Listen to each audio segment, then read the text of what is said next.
अस्सलामुअलैकुम नाजरीन, ये है उर्दू पॉइंट और आप देख रहे हैं न्यूज़ शो रामीन सैयद के साथ। अनुष्का शर्मा एक बार फिर भूत बनने को तैयार हैं।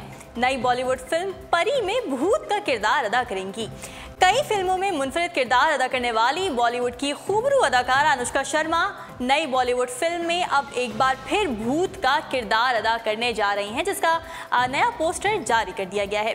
भारतीय मीडिया रिपोर्ट्स के मुताबिक अनुष्का अपने प्रोडक्शन हाउस के बैनर तले बनने वाली फिल्म परी में भूत का रूप धार कर मरकजी किरदार निभाती नजर आएंगी, जिसकी शूटिंग का आगाज कर दिया गया है।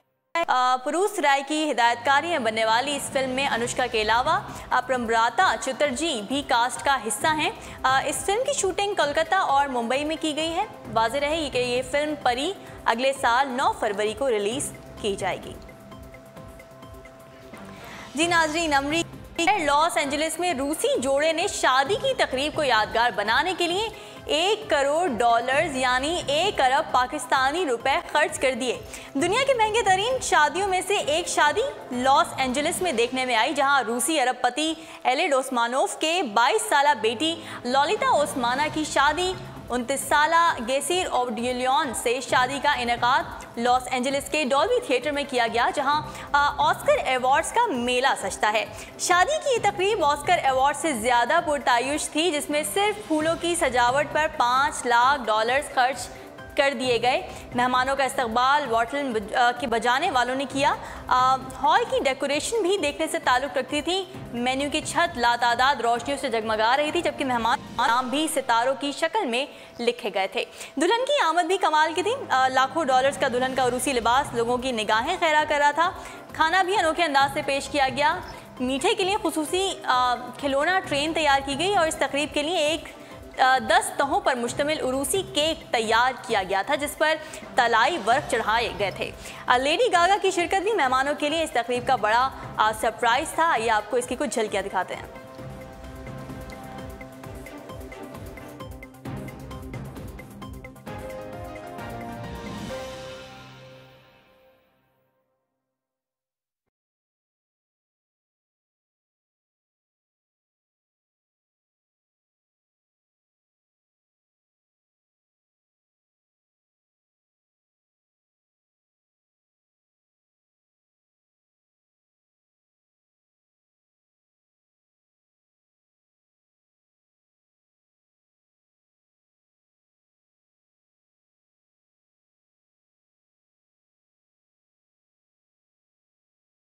खबर की जानिब बढ़ते हैं। बांग्लादेश को माहौलियाती आलूदगी से बचाने के लिए 48 साल से बाहिम्मत रिक्शा ड्राइवर रोजाना अपनी जेब से एक दरख्त खरीद कर लगा रहा है और वो अब तक 50,000 से ज़्यादा दरख्त लगा चुका है। तफसीलात कुछ यूँ है कि बांग्लादेश से ताल्लुक़ रखने वाले अब्दुल समद नामी शख्स ने पहला दरख्त 12 साल की उम्र में लगाया था और इस दिन से वो रोज़ाना अपनी जेब से एक पौधा खरीद कर लगा रहे हैं। अब्दुल समद ने गैर मुल्की मीडिया से गुफ्तगू करते हुए कहा कि मैं रोज़ाना अपनी जेब से एक पौधा खरीद कर सरकारी अराजी पर लगाता हूँ, ताकि उसे कोई नुकसान ना पहुँचाए और किसी दिन ऐसा ना कर सकूं तो मुझे नींद नहीं आती। उन्होंने कहा कि शजरकारी की अहमियत को जानते हुए मैं रोज़ाना की बुनियाद पर मुतालिका महकमे या फिर नर्सरी से एक पौधा खरीदता हूं और फिर इसका बाकायदगी से ख्याल भी रखता हूं और दरख्तों को रोज़ाना पानी भी देता हूं। अब्दुल समद का ये कहना था कि साइकिल रिक्शा चलाने की वजह से कमाई ज़्यादा नहीं होती, मगर कारोबार ज़्यादा हो या कम, रोज़ाना पौधा खरीद कर लगाने को अपनी ज़िंदगी का हिस्सा बना लिया है। जिस रोज़ कमाई कम हो और घर वापस आऊँ तो अहलिया से इस बात पर झगड़ा भी होता है। साइकिल रिक्शा चलाने वाले अब्दुल समद ने मज़ीद ये कहा कि मैं जानवरों समेत अल्लाह की तमाम मखलूक से बेपनाह मोहब्बत करता हूँ, मगर दरख्त मुझे सबसे ज़्यादा अजीज़। मेरे सामने दरख्तों पौधों को कोई नुकसान पहुंचाने की कोशिश करे तो उनसे झगड़ा भी करता हूं। बांग्लादेश के शहर फरीदपुर से ताल्लुक़ रखने वाले अब्दुल समद 12 साल की उम्र से पौधे लगा रहे हैं और अब तक वो 50,000 से ज़ायद पौधे लगा चुके हैं। उनके हाथ से लगे हुए कई पौधे अब तनावर दरख्त बन चुके हैं, जिनसे इंसान और हैवान दोनों ही फैज़याब हो रहे हैं। अब्दुल समद को बांग्लादेश में दरख्तों का दोस्त कहा जाता है और कई लोग इस मामले में उनकी तकलीद भी करते हैं। हुकूमत और NGOs की जानिब से भी हाल ही में अब्दुल समद को $1200 बतौर इनाम तोहफे में दिए गए, ताकि वो अपने मिशन को मज़ीद अच्छे तरीके से सरअंजाम दे सकें।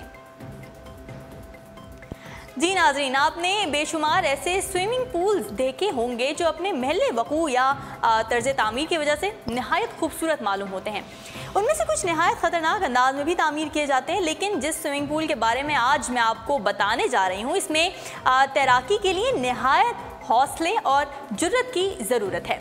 अमरीकी रियासत टेक्सास के शहर ह्यूस्टन में वाक़ ये स्विमिंग पूल 500 फुट की बुलंदी पर बनाया गया है। इमारत के 40वें मंजिल पर तामीर किया गया ये स्विमिंग पूल शीशे का है, जिसका छत से बाहर खला में मौलक है और इस हिस्से में जहां कदमी या तैराकी करना नहायत ही दिलगुर्दे का काम है, इस स्विमिंग पूल को स्काई पूल का नाम दिया गया है, जहां जाकर ऐसा ही महसूस होता है कि आप आसमान से नीचे का जायज़ा ले रहे हैं। गो के स्विमिंग पूल में तैराकी करना मामूली बात नहीं, लेकिन फिर भी ऐसे मुहिमजू दीवानों की कमी नहीं है जो इसमें तैराकी करते हैं। आइए आपको इसकी कुछ झलकियाँ दिखाते हैं।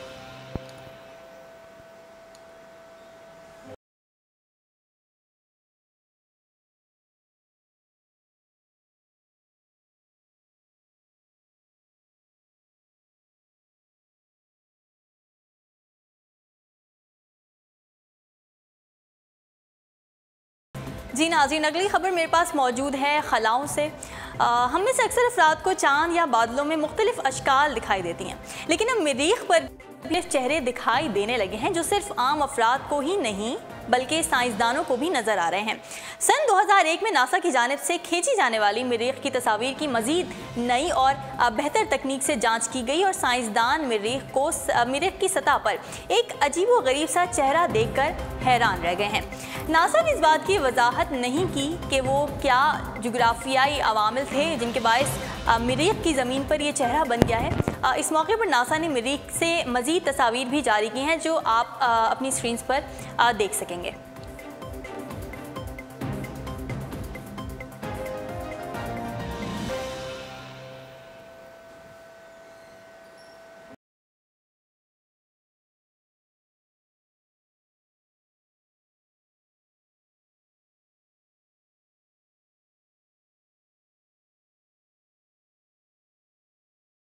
जी नाज़रीन, याद रहे कि मरीख ज़मीन का पड़ोसी सैयारा है और इसकी वुसअत ज़मीन की वुसअत से निस्फ कम है।